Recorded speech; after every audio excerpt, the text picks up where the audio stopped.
आपने मेरा मोबाइल क्यों उठा रखा है? उसने भौहें चढ़ाते हुए अरसलान को देखा था।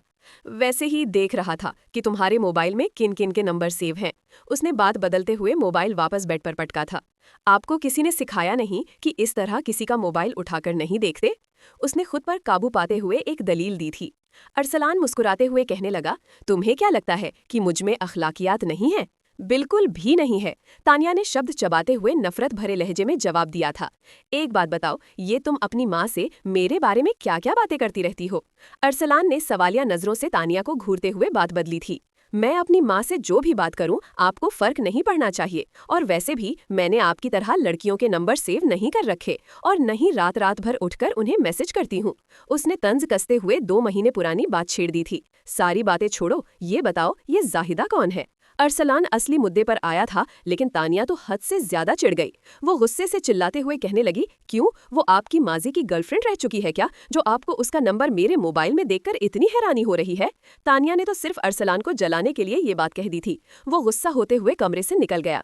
तानिया को पहली बार महसूस हुआ कि शायद उसने कुछ ज्यादा ही बोल दिया, मगर अब क्या हो सकता था सिवाय चुप रहने के। आधी रात को अचानक उसकी आंख खुली तो देखा अरसलान उसके पहलू में सो रहा था। सुबह वाली बहस उसे अच्छे से याद थी, इसलिए खामोश रही और करवट बदलकर सो गई, क्योंकि गलती उसी की थी। अभी वो करवट बदलकर ही लेटी थी कि उसे अपनी कमर पर अरसलान का हाथ महसूस हुआ। उसकी सांस जैसे हलक में अटक गई। होठों पर जुबान फेरते हुए उसने खुद को संभालने की कोशिश की। जल्दी से अरसलान का हाथ उठाकर बेड पर रखा और थोड़ा सा खिसककर आगे हो गई। अब दोनों के बीच थोड़ी सी दूरी हो गई थी। तानिया ने उसे देखा और कुछ तसल्ली सी महसूस करके फिर से सोने की कोशिश करने लगी, मगर उसे नींद कहाँ आने वाली थी। वो बेचैनी से बार बार मुड़कर उसे देख रही थी। अचानक अरसलान ने करवट बदली तो डर के मारे तानिया उससे दूर होने लगी और एक ही झटके में नीचे जा गिरी। दर्द से कराहते हुए वो मुश्किल से खुद को संभाल पाई। उठकर बैठी तो अरसलान अचानक गिरने की आवाज से उठ चुका था और अब उसे घूर कर देख रहा था। उसे बेड से नीचे देखकर वो जोर जोर से हंसने लगा, जबकि तानिया की आंखों से आंसू बहने लगे। वो अपनी बेइज्जती बर्दाश्त नहीं कर पा रही थी। तभी अरसलान को एहसास हुआ कि वाकई उसे चोट लगी है। वो जल्दी से बेड से उतरा और तानिया को उठाने में मदद करने लगा। उसमें इतनी हिम्मत भी नहीं थी कि उठकर दोबारा बेड पर लेट जाए। अरसलान ने उसे तकलीफ में देखा तो बिना किसी झिझक के उसे अपनी बाहों में उठा लिया और मोहब्बत भरी नजरों से देखते हुए बेड पर लिटा दिया। वो हैरान होकर उस शख्स को देखती रह गई जो हर वक्त उससे बहस के लिए तैयार रहता था।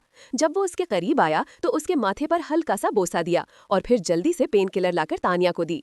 तानिया अपने होशो हवास में नहीं थी। पहली बार उसने अरसलान का ऐसा नरम स्पर्श महसूस किया था। वो गुम सी हो गई। अच्छा, ये पेन किलर बाद में खाना, पहले मुझे ये बताओ कि तुमने अपनी माँ से मेरे बारे में क्या कहा है? मैंने कुछ मैसेज देखे हैं तुम्हारे। ये कहते ही अरसलान बेड पर बैठते हुए उसके हाथ में गिलास थमा चुका था। वो काफी देर तक गुस्से से उसे घूरती रही, फिर वहीं उसी गिलास का पानी उसके मुंह पर फेंकते हुए उठ खड़ी हुई। अरसलान मुंह खोले उस लड़की को देख रहा था जो अभी अभी उसकी मदद लेने के लिए बेकरार थी और अब कैसी लाइन बदल कर वापस आ चुकी थी। ये क्या हरकत थी? तुम पागल वागल तो नहीं हो गई हो? अरसलान ने चिल्लाते हुए उसे घूरा, जो आज उसकी नरमी का नाजायज फायदा उठा रही थी। आपकी हिम्मत कैसे हुई मेरा मोबाइल खोलकर मेरी चैट्स पढ़ने की? उसने भी अरसलान की ही टोन में जवाब दिया। तुम में तमीज नाम की कोई चीज नहीं है। भला शौहर के मुंह पर भी कोई पानी फेंकता है? वो गुस्से से गरज उठा। अगर मुझ में तमीज नहीं है तो आपकी भी याददाश्त कमजोर है, उसने दो टूक जवाब दिया। ये सुनकर अरसलान सवालिया नजरों से उसे देखने लगा। तभी वो पिछली बात याद करते हुए बोली, आपने मुझसे वादा किया था कि न आप मेरा मोबाइल चेक करेंगे और न मैं आपका, फिर ये सब क्या है? उसने मोबाइल की तरफ इशारा करते हुए अरसलान को घूरा।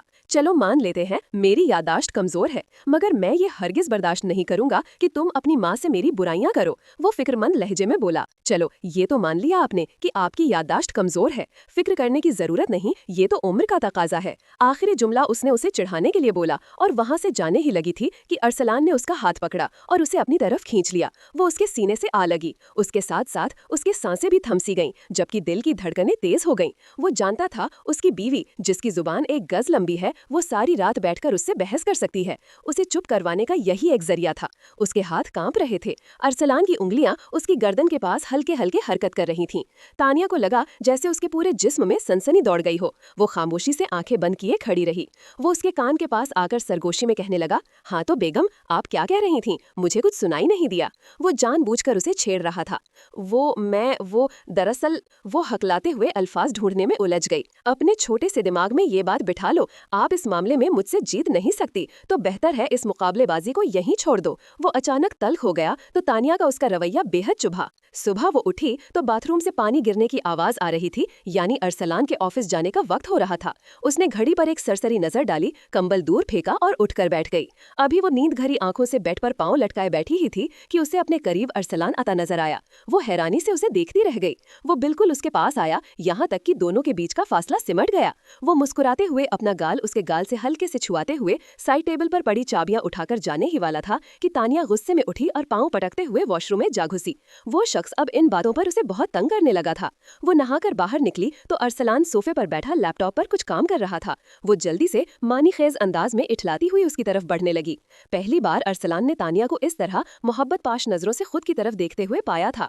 पहले तो उसे शक हुआ कि तानिया की तबीयत तो ठीक है, क्योंकि वो ऐसी बिल्कुल नहीं थी। वो हैरान होकर उसे देख रहा था, मगर फिर सोचा हो सकता है वो बदल गई हो, और उस गौर से प्यार भरी नजरों से उसे देख रहा था जब तानिया उसके बिल्कुल करीब आई और बिना उसे छुए जल्दी से उसके साथ पड़ी चूड़ियां उठाकर पहनते हुए बोली, आप मुझे इस तरह से क्यों देख रहे थे? वो ऐसे अनजान बन रही थी जैसे कुछ जानती ही ना हो। चेहरे पर बला की मासूमियत थी। ये क्या हरकत थी? अरसलान तिलमिला उठा। उसने बड़ी मुश्किल से खुद पर काबू पाया था। ये औरत हमेशा उसके जज्बात भड़काकर अनजान बन जाती थी। मैंने तो कुछ नहीं किया। वो नरमी से मुखातिब होते हुए उसे और भी चौंका रही थी। अरसलान तो चक्कर खाकर बेहोश होते होते बचा। ये लड़की इतनी नरमी से कब से बात करने लगी थी? वो खुद से सवाल करने लगा, आप कुछ और ही समझ रहे थे क्या? वो पलकें झपकाते हुए मासूमियत से बोली। अरसलान हकलाते हुए बोला, मुझे ऐसा कुछ सोचने की जरूरत नहीं है। तुमने खुद कहा था कि तुम मेरी बीवी नहीं हो। अपने हिसाब से उसने बहुत बड़ा तंज कसा। उसका मूड बदल चुका था। वो हिसाब बराबर कर रही थी। अच्छा, क्या आप मुझे अम्मी के घर छोड़ देंगे? वो वापस अपनी पुरानी टोन में आ गई थी। अरसलान ने शुक्र अदा किया कि ये लड़की सुबह सुबह उसे हार्ट अटैक देने की वजह नहीं बनी। हाँ ठीक है, मैं तुम्हें छोड़ दूंगा, मगर मेरी एक शर्त है। शर्त पर उसने खास जोर दिया। तानिया चौंक कर उसे देखने लगी। आपकी शर्तें मानने की मुझे कोई जरूरत तो नहीं है, मगर फिर भी अम्मा कहती हैं आप मेरे मजाजी खुदा हैं, तो जो कहना है जल्दी कहें। उसने नापसंदगी से उसकी तरफ देखा। पहले अपने चेहरे के भाव दुरुस्त करो, वरना मायके जाने पर भी पाबंदी लगा दूंगा, समझी तुम? वो एकदम गुस्से में बोला, आप मुझे मेरे मायके जाने से नहीं रोक सकते। आप ऐसा करके तो दिखाएं, मैं भी देखती हूँ कैसे रोकते हैं मुझे। तानिया कहाँ मुकाबला छोड़ने वाली थी। उसने तुरंत जवाब दिया, मायके जाने पर पाबंदी तो इसलिए है क्योंकि वहाँ से लौटने के बाद तुम्हारी जुबान 1.5 गुना और लंबी हो जाती है। उसने मुस्कुराहट दबाते हुए उसकी जुबान पर चुटकी ली। ओ हेलो, आप कहना क्या चाहते हो? उसने नासमझी के अंदाज में सवाल पर सवाल किया। अब दिमाग के साथ तुम्हारे कान भी खराब हो गए हैं। लगता है अस्पताल जाकर तुम्हारा चेकअप करवाना पड़ेगा। वो ढिठाई से मुस्कुराते हुए उसे मशवरा दे गया। ये सुनते ही वो गुस्से में भरकर उसके सामने आकर खड़ी हो गई। आपकी हिम्मत कैसे हुई मुझे ये कहने की कि मेरा दिमाग और कान खराब है? समझते क्या हैं आप खुद को? वो बेरहमी से शब्दों का चुनाव कर चुकी थी। आहिस्ता बोलो, मेरे कान का पर्दा फाड़ने का इरादा है क्या? मैं यहीं तुम्हारे सामने बैठा हूँ। दिमाग, कान और आंखें तीनों चीजें खराब हैं। मेरी ऑब्जर्वेशन तो यही कहती है, बाकी जैसे तुम्हें मुनासिब लगे। उसने जल्दी से लैपटॉप समेटा और वहां से भागने लगा कि तानिया ने उसका हाथ पकड़ लिया। मेरे सामने रहकर बात करें, कहना क्या चाहते हैं आप? वो शदीद गुस्से में थी। बेगम, अब तुम इस तरह मेरा हाथ पकड़कर मुझे भटकने पर मजबूर कर रही हो। वो 2 कदम और उसके करीब आया। तानिया ने जल्दी से उसका हाथ छोड़ा और दूर जा खड़ी हुई। मेरे कहने का मतलब ये नहीं था। दरअसल वो मैं कह रही थी। अभी उसने आधा जुमला ही कहा था कि उसका मोबाइल बज उठा। वो बहुत जल्दी से मोबाइल की तरफ बढ़ी और फौरन कान पर रखते हुए बोली, अच्छा अम्मी, मैं अभी आ रही हूँ, बस 10 मिनट बाद हम लोग पहुँचने वाले हैं। ये कहकर वो कॉल काटने ही वाली थी कि उसकी माँ की आवाज़ फिर उभरी। अच्छा ये बताओ, अरसलान को खाने में क्या पसंद है ताकि मैं वही बना लूँ? अम्मी, मुझे बिरयानी पसंद है, आप वही बना लें। ये कहकर वो जल्दी जल्दी मोबाइल वापस बेड पर फेंकने लगी थी कि ईयरपीस से उसकी माँ की आवाज़ फिर आई। मुझे तुम्हारी फिक्र नहीं है, मुझे अपने दामाद के खाने की फिक्र हो रही है। जब भी आता है खाली पेट चला जाता है। आज मैं सब कुछ उसकी पसंद का बनाना चाहती हूँ। जल्दी से पूछकर मुझे बताओ। हमीदा बेगम ने बेटी पर नया हुक्म जारी कर दिया था, जिसे सुनकर तानिया के दिमाग का पारा चढ़ने लगा। अम्मा, मेरी बात तो सुने।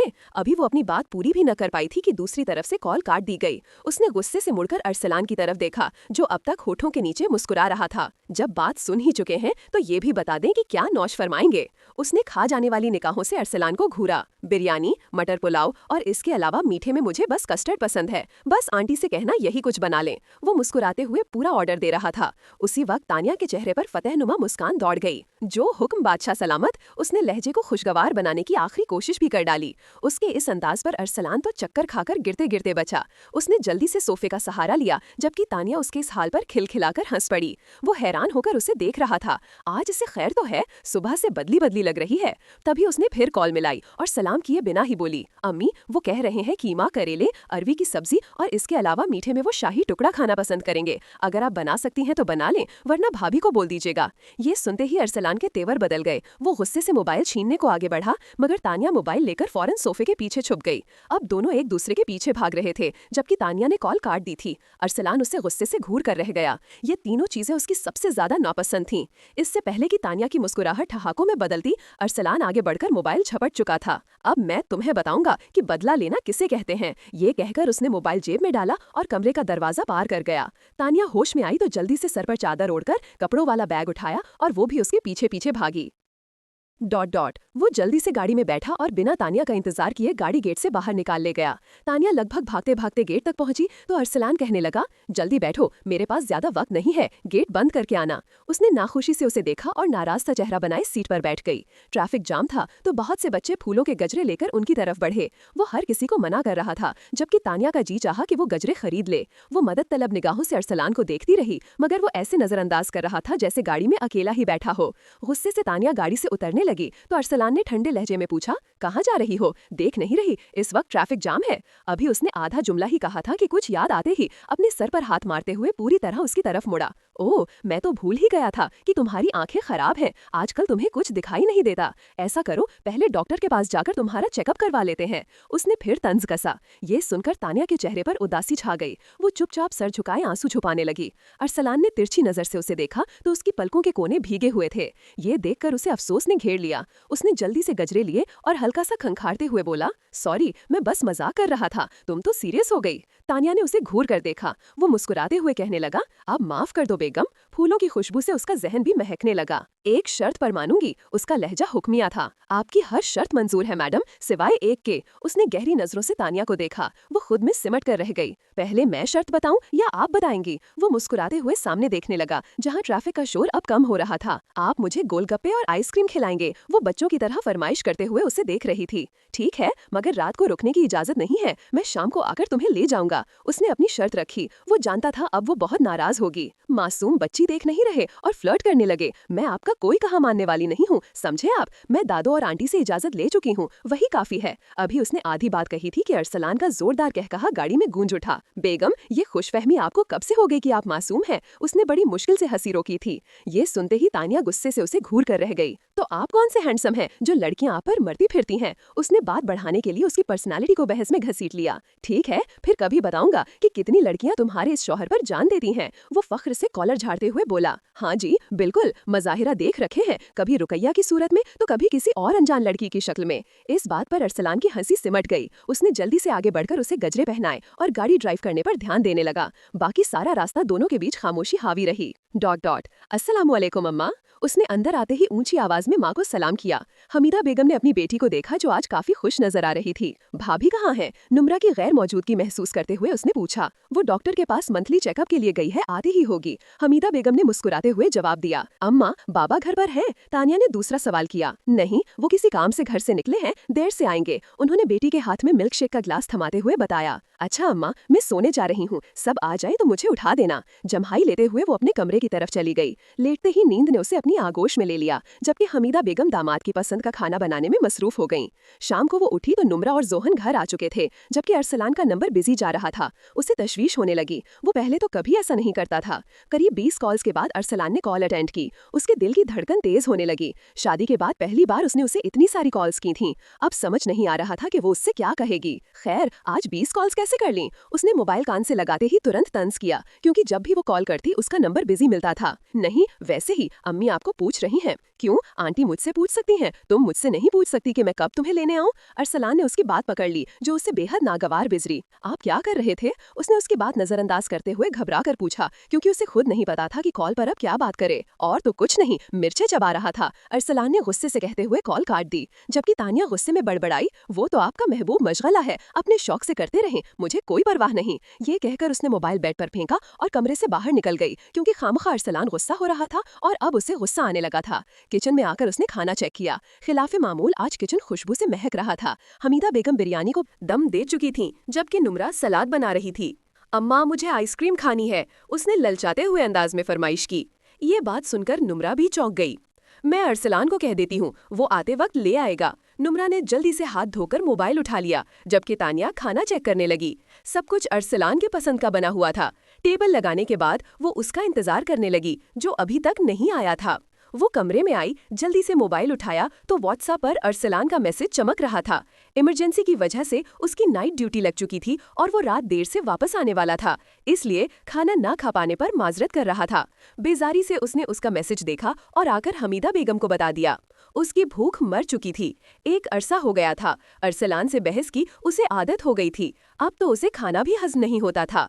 आइसक्रीम खाने के बाद वो चुपचाप आकर बेड पर लेट गई। नसीर साहब से भी उसकी मुलाकात ना हो पाई। जोहन जो आइसक्रीम लाया था उसने 5 मिनट में खत्म की और नाम मात्र खाना खाकर अपने कमरे में जाकर सो गया। आधी रात को उसे एहसास हुआ जैसे बालकनी के दरवाजे के उस पार कोई खड़ा है और अपनी उंगली से दरवाजा खटखटा रहा है। डर के मारे उसका गला सूखने लगा। वो एक झटके में उठ बैठी, जल्दी से कमरे की लाइट ऑन की तो देखा कि बाहर कोई आदमी खड़ा था, जिसकी लंबाई कम से कम 6 फुट थी। वो डरते डरते बालकनी के दरवाजे तक आई और हकलाते हुए पूछने लगी, कौन है वहाँ?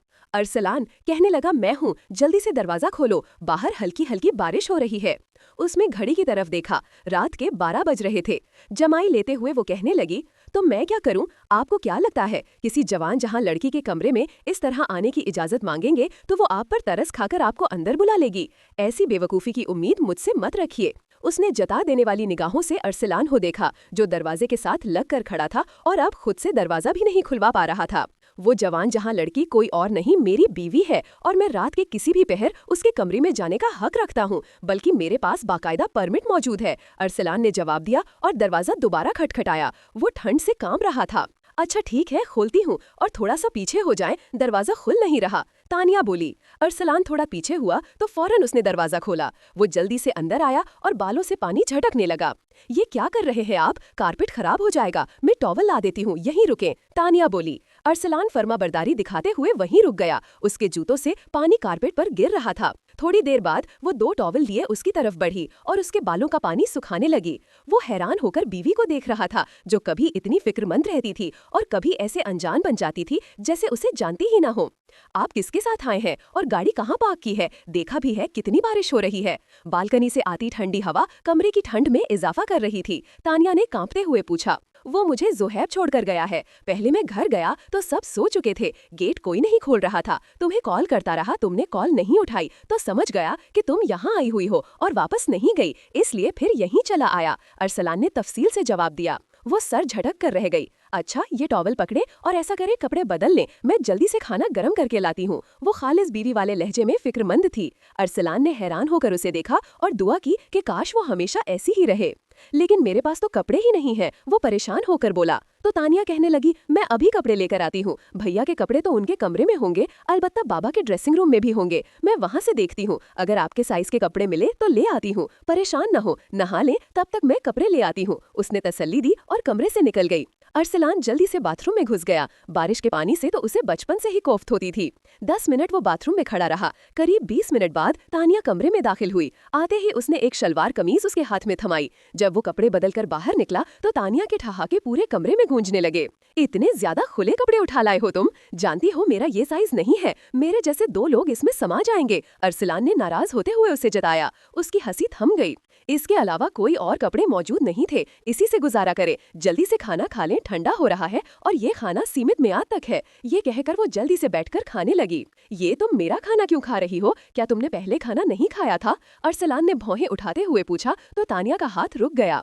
आप कॉल नहीं उठा रहे थे, मुझे आपकी फिक्र हो रही थी, मुझसे खाना नहीं खाया गया, मैंने सोचा सुबह खा लूंगी, तबीयत कुछ अजीब सी लग रही थी। उसने जवाब दिया तो अरसलान फिक्रमंदी से उसके साथ बैठ गया। उसके माथे पर हाथ रखते हुए कहने लगा, बुखार तो नहीं है। अब ऐसा तो नहीं कि इंसान को हर वक्त बुखार ही हो, कभी कभी और भी बीमारी हो जाती है। वैसे ही जी नहीं चाह रहा था, अब कोई जबरदस्ती है क्या? आखिर में वो जिद होते हुए बोली तो अरसलान को चुप रहकर खाना खाना पड़ा। उसे भरोसा नहीं था कि कब वो फिर से उससे लड़ना शुरू कर दे।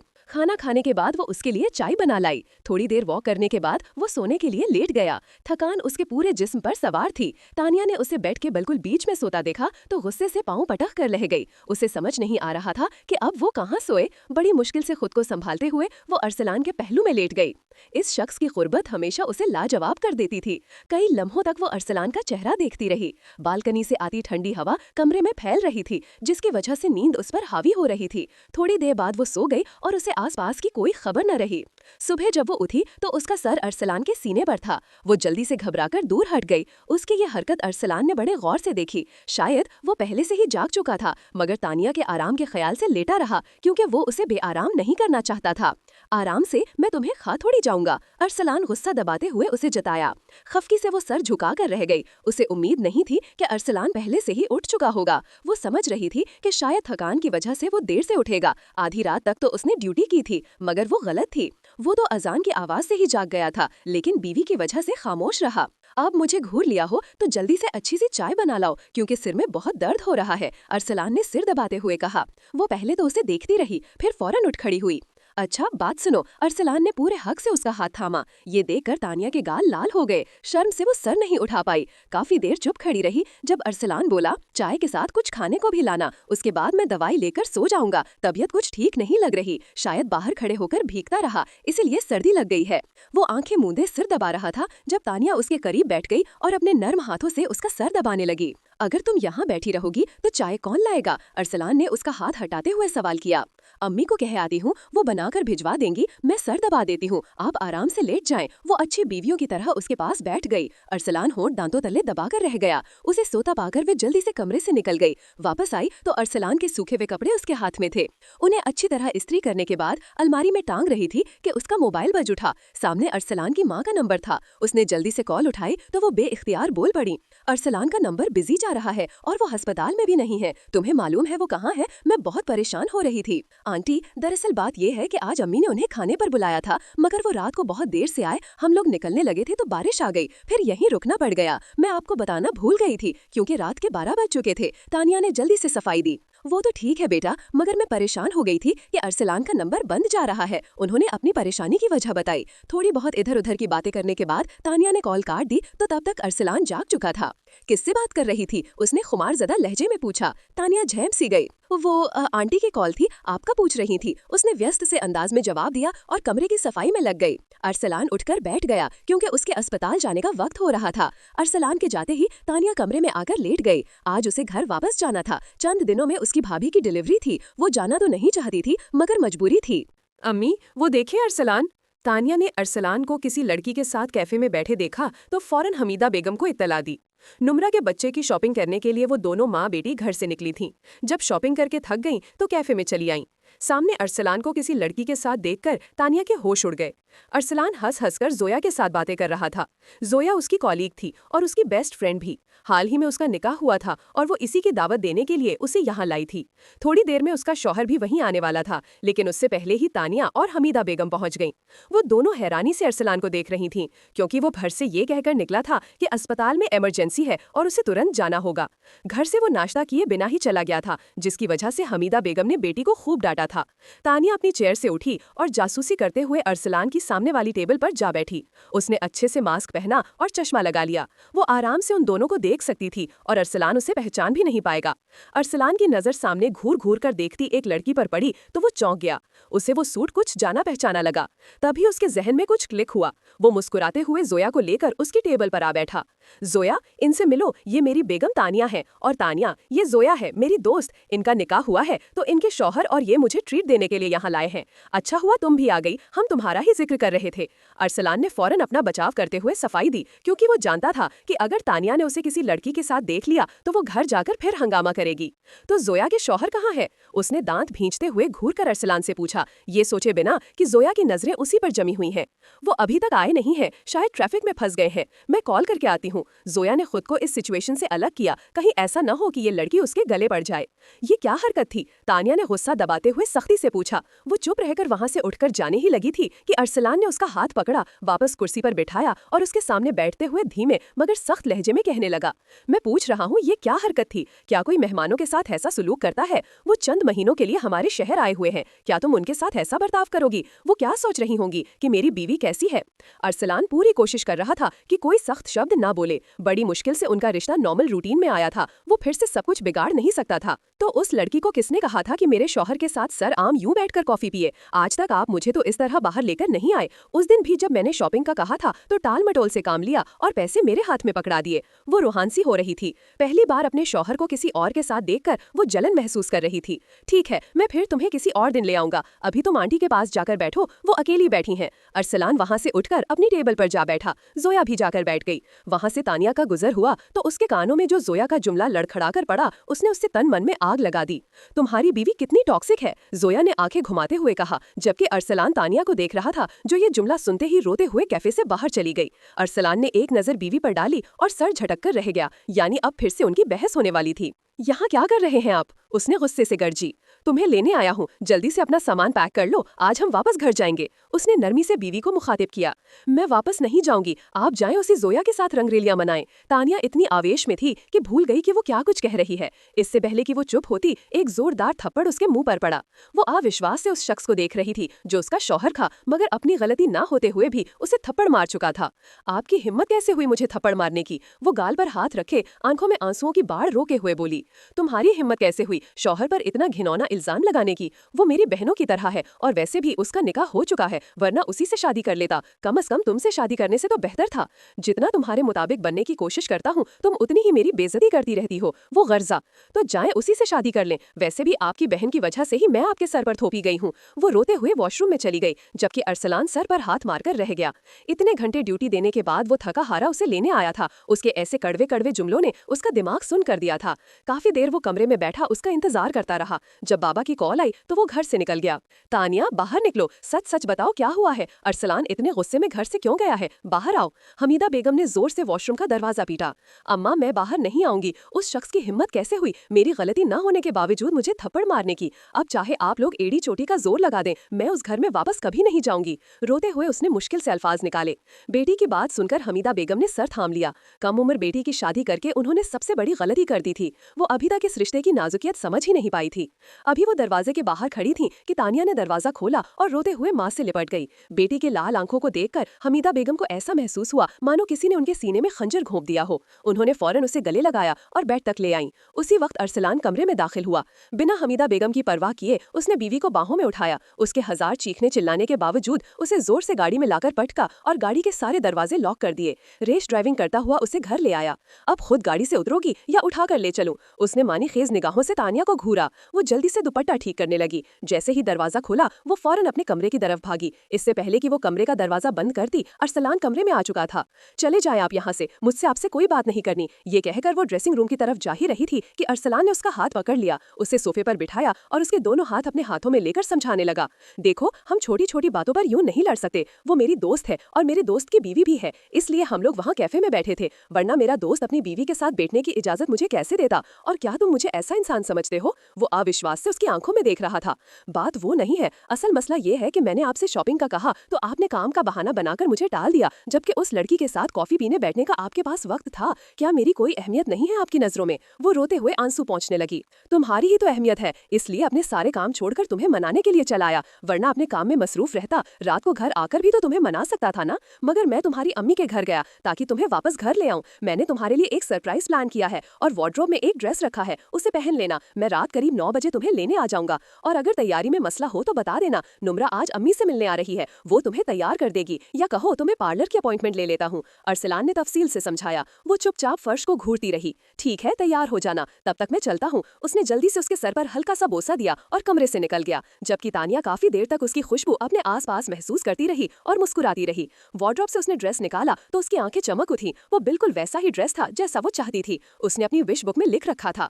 मगर अरसलान को ये सब कैसे पता चला, ये सोचकर वो दंग रह गई। अस्सलाम वालेकुम, तैयार हो गई हो तो मैं लेने आऊं? अरसलान ने जल्दबाजी में पूछा। हाँ, मैं तैयार तो हो गई हूँ, मगर मुझे समझ नहीं आ रहा कि अब मैं सबके सामने नीचे कैसे जाऊं। मुझे शर्म आ रही है, सब क्या सोचेंगे? उसने झिझकते हुए अपना खौफ बयान किया। अरसलान मुस्कुरा दिया। अच्छा, तुम ऐसा करो, सीढ़ियों तक आ जाओ, मैं तब तक पहुंचता हूँ। ये कहकर उसने कॉल काट दी। वो सरशार से होकर ड्राइंग रूम की तरफ आई तो देखा वो किसी प्रिंसेस की तरह सीढ़ियों पर खड़ी थी।